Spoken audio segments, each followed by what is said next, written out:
राजस्थान में आप लिस्ट उठा के देखिए आईएएस, आईपीएस, आरएएस, आरपीएस की कि जातियों के आधार पर पोस्टिंग होने लग गई। एमएलए यदि कोई पर्टिकुलर जाति का है तो वो अपनी जाति के ही आईएएस ले जा रहा है, आरएएस ले जा रहा है, थानेदार ले जा रहा है, तहसीलदार ले जा रहा है।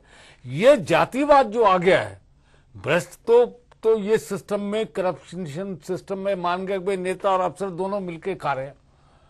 जब ये जाति के आधार पर ये आईएएस, आरएएस, आरपीएस वगैरह पोस्टिंग लेने लग गए और जाने लग गए तो आम आदमी जो गरीब आदमी है उसकी सुनवाई बंद हो गई, उसकी सुनवाई करना बंद हो गई। जब उसकी सुनवाई बंद हो गई तो करप्शन अपने आप करना स्टार्ट हो गई, क्योंकि एमएलए और की जाति का अफसर जो है ले गया, वो दोनों मिलकर के लूटने लग गए। अरविंद साहब, बड़ी एक बहुत बड़ा ऐसा मुद्दा उठाया है जो वास्तव में बिल्कुल इस जो पूरी की पूरी प्रशासनिक व्यवस्था को विभक्त कर देता है, बांट रहा है। जो रजौया साहब ने उठाया मामला ये बहुत ही गंभीर है कि आखिर में एक ही सर्विस और उस सर्विस को छिद्र छिद्र कर दिया गया है, खंड खंडित कर दिया गया है।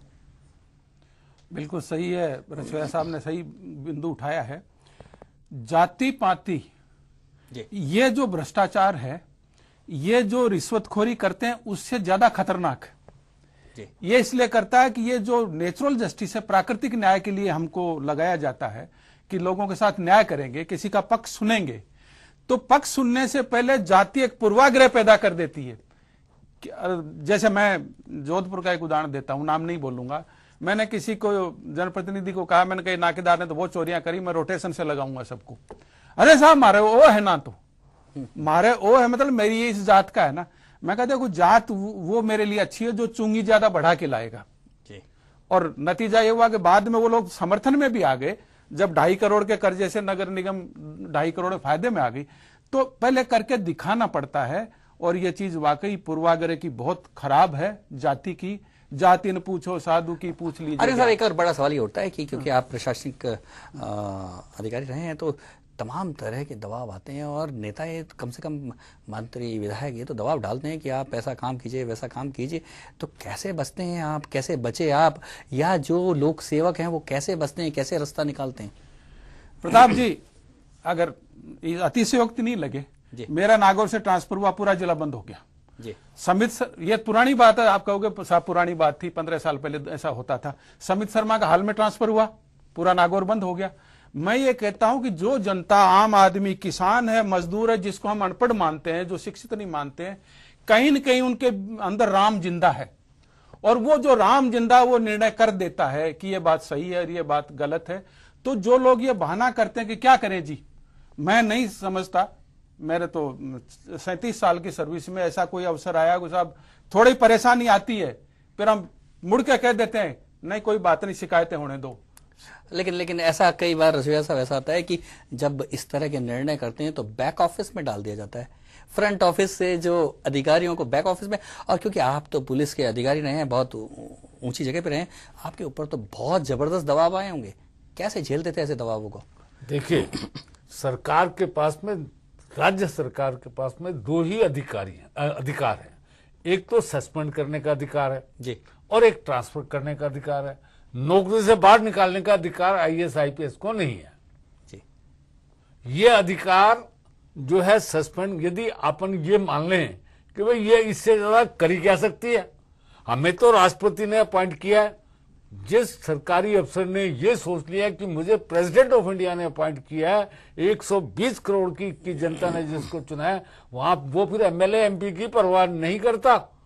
मैं मेरे जीवन में कभी किसी एमएलए एमपी के घर पे नहीं गया। अब जब आप खुद ही जाने लग गए तो भाई नेता लोग तो फिर आपको एक्सप्लॉइट करेंगे।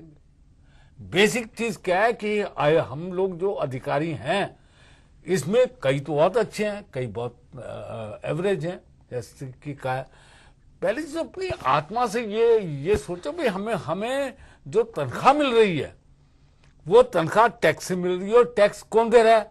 वो साइकिल वाला दे रहा है, वो रिक्शे वाला दे रहा है, वो भेड़ चराने वाला कनक दे रहा है, वो मजदूर दे रहा है, वो दे रहा है।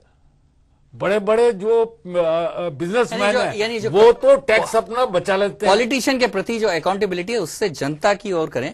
लेकिन एक अरविंद साहब, बड़ी बात ये उठती है कि पहले बड़ी संख्या में ऐसे अधिकारी मिल जाते थे जिनकी स्पाइन होती थी, जिनकी रीढ़ होती थी। अब ये रीढ़ विहीन, लुंज पुंज, मांस के लोथड़े जैसे जो अधिकारी आने लगे, इसके पीछे सिस्टम में दोष है या क्या कारण है? देखो दोस्त, एक तो टीवी पर इतने विज्ञापन आते हैं जी, और उन विज्ञापनों को देखते बच्चे इतने पीछे पड़ते हैं, पापा ये चाहिए जी। अब जो आदमी वहां दब गया, जहां टूट गया, यानी विज्ञापनों से दब रहा है, मतलब वातावरण ये बन गया कि कंपटीशन हो गया कि मैं ऐसा आराम की ज्यादा से ज्यादा क्या चीजें करूं। मैं एक मजाक की बात है पर वो सही बैठती है। मुझे एक अधिकारी ने कहा, तू दफ्तर 8 बजे तक रात को क्यों बैठते हो? मैं साहब इसलिए बैठता हूं कि थका मांदा जाता हूं, घर वाले थके मांदे रोटी खा के सब सो जाते हैं। मैं जिस दिन 5 बजे चला जाता हूं, बीबी कहती है चलो बाजार चले हैं, 2 घंटे दिन पड़ा। तो ये जो बाजार का जो आकर्षण हो गया, ये बाजार का आकर्षण मार रहा है। आवश्यकताएं इतनी हो गई, पहले अमीर से अमीर आदमी के घर में फ्रिज नहीं था, अमीर से अमीर आदमी के घर में इलेक्ट्रॉनिक के गजेट्स नहीं थे। आज साधारण से आदमी की रसोई में लाखों का सामान आ जाता है, तो कहां इनकम उसको कहां पहुंच पाएगी? तो ये जो वातावरण है, इसमें अपने आप जो पुरानी हमारी संस्कृति का संयम और त्याग नहीं पकड़ेंगे, और वो पकड़ना इसलिए जरूरी है। आज मैं रिटायरमेंट के बाद भी इतनी पेंशन मिल रही है कि मुझे ये कभी कभी अपराध बोध होता है कि क्यों, तो मुझे 1/3 पैसा उसको जनसेवा में डालना पड़ता है। बिल्कुल बिल्कुल, सवाल बड़े खड़े होते हैं। प्रदेश को लेकर क्या कहेंगे? लोक सेवक और नौकरशाह के जो स्थितियां है वो प्रदेश में क्या है? प्रदेश में राजस्थान का कार्डर आज भी औरों से अच्छा माना जाता है, और यहां बीच बीच में झटके लगते रहते हैं, लेकिन फिर भी मैं कहूंगा कि जो लोग अपने सिद्धांत पर और जनसेवा पर कायम हैं, उनके लिए वातावरण राजस्थान का बहुत अच्छा है। रचोई जी, आपको क्या लगता है? देखिए, पहले जो भर्ती का सिस्टम है राजस्थान के संदर्भ में, आरपीएससी को आप देखिए, आरपीएससी के पिछले दिनों में जो चेयरमैन लगाए गए, मेंबर लगाए, वो जातियों के आधार पे लगाए गए, पॉलिटिकल थॉट के। जब भर्ती ही आप करना जो है चेयरमैन मेंबर्स इस आधार पे करने लगे, तो अच्छे आदमी कैसे भर्ती होंगे? राजस्थान के अंदर भी ये स्थिति नहीं है। ये तो हम सोच रहे हैं कि राजस्थान बड़ा अच्छा है, पर उस आम आदमी से पूछो, वो तहसीलदार के यहाँ, पटवारी के यहाँ, एसडीएम के यहाँ जा सकता है क्या? थाने के अंदर जा सकता है क्या? रात को यदि मान लो किसी के घर में चोरी होगी, तो आज भी वो जाके थाने में रिपोर्ट नहीं कर सकता, एसडीएम क्या नहीं कर सकता। ये तो लोगों ने हवा बना दी, नौकरशाह हो चाहे लोकशाह हो, हवा बना दी। राजस्थान बड़ा अच्छा है। अरे भले आदमियों, आप 10 साल का इतिहास उठाकर देखो, आरपीएससी जो भर्ती कर रही है, आरएएस, आरपीएस, वो उसके अंदर किस आधार पे इनके मेंबर करना भर्ती हो रहे हैं? पॉलिटिकल आधार पे हो रहे हैं, और पॉलिटिकल आधार पर के अलावा जाति के आधार पे और होने लग गए। बिल्कुल, एक तस्वीर का पहलू ये इसलिए जो है राजस्थान भी अच्छा नहीं है। आपको क्या लग रहा है जब दोनों तरफ से राय आई? आम आदमी के लिए अश्विनी, आज दोनों ही जो वरिष्ठ रिटायर अधिकारी जिस तरह से जी बताइए। कहना चाहूंगा, मैंने ये कहा कि राजस्थान औरों से बेहतर है, मैंने नहीं कहा राजस्थान स्वर्ग है।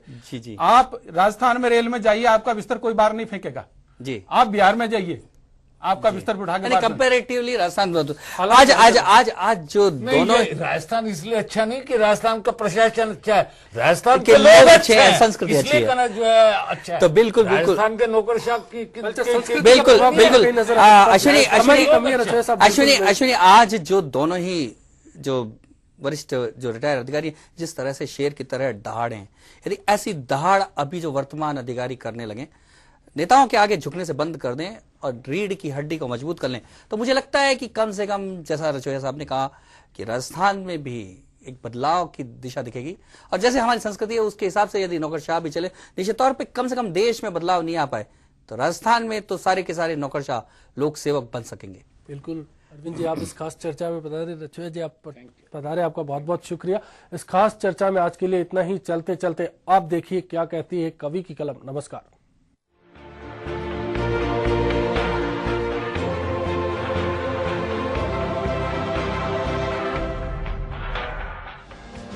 दो खेमों में बटा हुआ है ये प्रशासन, और तमाशा दिखा रहा है ये शासन। सच्चाई के संकल्पों पर हावी है तानाशाही, एक तरफ जनसेवक और एक और है नौकरशाह।